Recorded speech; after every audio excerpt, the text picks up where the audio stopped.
Everyone said that Mildred DuPont's wedding was one of the prettiest they'd ever seen at the Wildwood True Bible Church of Jesus Christ non-affiliated.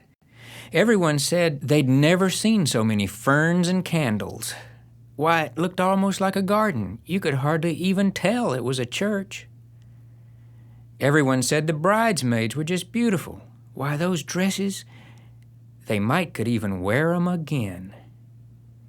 Everyone noticed how wholesome and well-behaved the groomsmen were, too.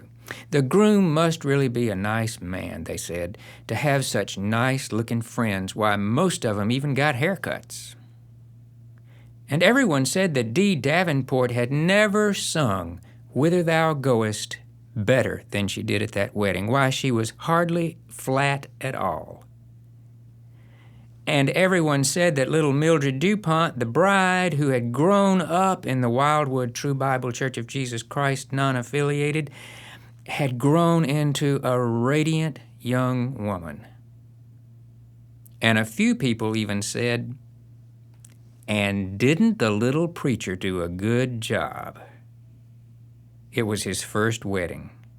Pastor Billy Mitchell had come to the Wildwood True Bible Church of Jesus Christ several months before this, actually back around Christmas time, but he would be the new little preacher for a long time to come.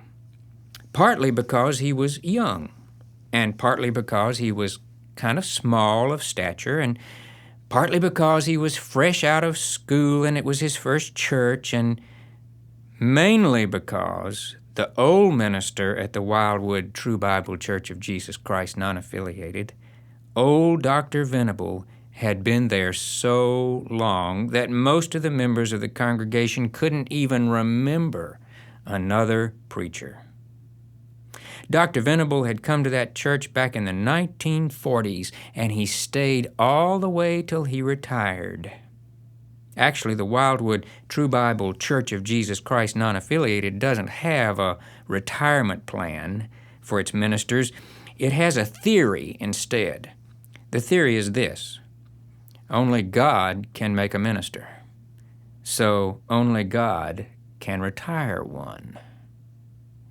God made Dr. Venable a minister with the help of a woman named Lucille Mason back in the 1940s. Dr. Venable at that time was a shoe salesman, and she came into his store one day and he just flat fell in love with her feet, and he worked up from there. He courted her, he dined her, he took her out dancing, but when it came to getting married, Lucille Mason told him she had never, ever in all her life dreamed of marrying a shoe salesman. She had dreamed of marrying a minister. That's when he started thinking about being a minister. One thing led to another, and he became the minister at the Wildwood True Bible Church of Jesus Christ non-affiliated, without ever even going to Bible school or seminary or anything like that. Being a shoe salesman, he said, no school could ever teach me anything about the human soul. And that was about the extent of Dr. Venable's humorous side. God retired him about 1 year before Mildred DuPont's wedding with a heart attack. Or as one of the deacons phrased it at the funeral, God promoted Dr. Venable upstairs. He became Dr. Venable after he'd been the preacher there for about 20 years. See, he'd been teaching the Bible to the men's Bible class for years, started in Genesis and went right straight through, and when he finally got them through Revelation, they bestowed an honorary doctorate on him at a church night supper. But he always said that was not the most important honor they bestowed on him at that church. The most important honor they bestowed on him was the title Beloved. It took years of weddings and funerals, years of elegant blessings spoken over fried chicken dinners, years of missing his own children's school plays and piano recitals, years of coming home from vacations to bury those people to earn the title Beloved. It was sometime after the Vietnam War years, actually, that he became beloved Dr. Venable.